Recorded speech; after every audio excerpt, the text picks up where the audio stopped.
देश में इन दिनों असहनशीलता मतलब इंटॉलरेंस का मुद्दा चरम पर है। साहित्यकार, फिल्मकार और वैज्ञानिकों ने अपने सम्मान तक लौटा दिए और कई लोग इसकी पेशकश कर रहे हैं, जिससे कि ये मुद्दा और भी गर्मा गया है। लेकिन इस असहनशीलता का, इंटॉलरेंस का अगर कोई विक्टिम बनता है तो वह है आम आदमी।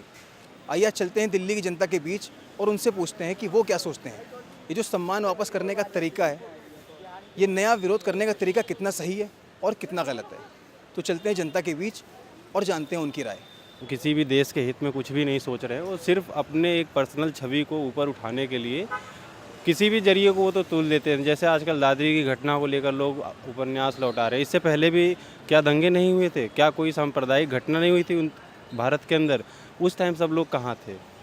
सबसे बड़ा मुद्दा ये है कि आज ये लोग पर्सनल फ़ायदे की वजह से वो लौटा रहे हैं। इसमें कोई किसी पब्लिक को इसमें अंदर घुसने की ज़रूरत नहीं है। ये लोग अपने पर्सनल फ़ायदे के लिए लौटा रहे हैं। मैं नहीं मानता कि इसमें किसी की दिल को इतना ठेस पहुंच गया हो। आप इससे बड़ी बड़ी कितनी घटनाएं हुई, दादरी में तो 1-2 मारे गए होंगे, गोधरा है दंगे हुए हैं, बहुत जगह ऐसे दंगे हुए हैं जिसमें 100-100, 200 लोग मारे गए थे।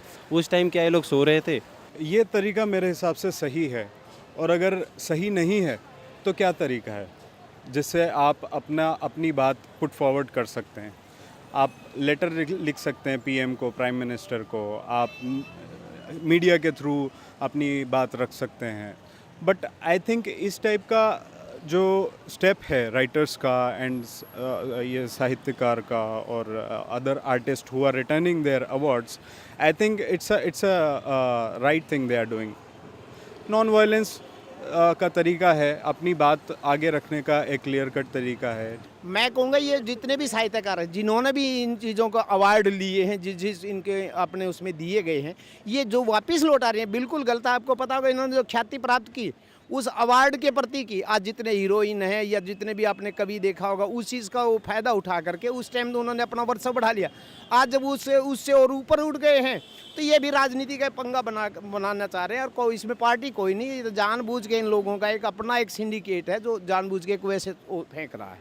ये जो देश के लिए कर रहे हैं और जिन्होंने बहुत अच्छा काम किया है तब जाके तो उन्होंने अवार्ड लिया है, अब उसको वापस कर रहे हैं, तो कोई खुशी से या किसी छोटे मोटे लालच से तो ये काम नहीं करेगा। और अगर आप बुद्धिजीवियों की बात करें तो बुद्धिजीवी है कौन? मिडिल क्लास फैमिली जो समाज को गाइड करता है। उसमें राइटर आते हैं, साइंटिस्ट आते हैं और मिडिल क्लास के सभी लोग आते हैं।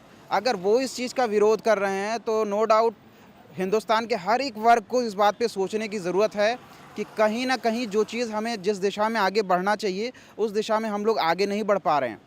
इसकी वजह से उसका विरोध कर रहे हैं ये लोग। लग तो रहा है हमें गलत ही, लौटाना नहीं चाहिए क्योंकि उनके लिए वो सामान है, सामान को लौटाने से क्या फ़ायदा है। साहित्यकार जो भी होता है वो ऑर्डिनरी आदमी तो होता नहीं है, इंटेलेक्चुअल किस्म के लोग होते हैं और वो जो भी करते हैं बड़ा सोच समझ के करते हैं और उन्हें जो सही लग रहा है वो मेरे ख्याल से मैं इस चीज़ को सही समझता हूँ। जो राइटर जो कांग्रेस ने जिनको प्राइज़ दिया पहले वो सब कर रहे हैं। ये इसकी जो पॉलिटिकल विल है, मुझे लगता है ऐसा।